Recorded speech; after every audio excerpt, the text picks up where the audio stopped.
After the grand jury proclaimed the innocence of the police officer who shot Michael Brown, his stepdad told protesters to burn down the town of Ferguson. Mind you, it is illegal to cry fire in the crowded theater, so it is certainly illegal to stand in the middle of a crowd of protesters demanding that they burn down the town. But even if police and prosecutors were to look the other way and ignore the incendiary plea to burn Ferguson the first time, Lewis had whipped up the crowd into a frenzy. What about the second time he said it? Or the third time? Or the fourth? Or the 10th? That's right. Lewis had made the demand to burn down the town of Ferguson 10 separate times.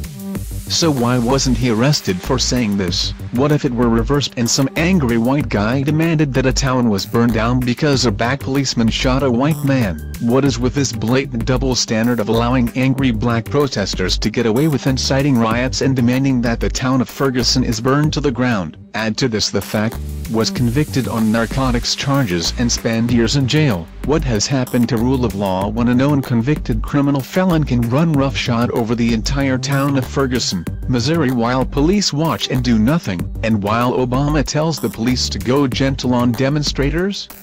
I can hardly think of more foolish or more lethal actions. This Obama nation is blatantly rewarding evil and punishing good. So is it any wonder evil is spreading? Is it any wonder that dozens of businesses were trashed or burned, and police cars set on fire?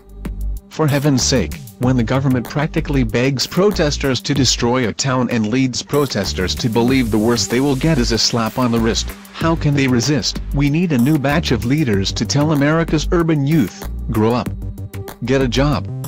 Stop living off welfare. Do something noble, like becoming a firefighter instead of a fire starter. Please send a link to this video to anyone you know who is unemployed or knows someone who is unemployed, or blaming whites or police or businesses for their own problems of laziness and lack of responsibility.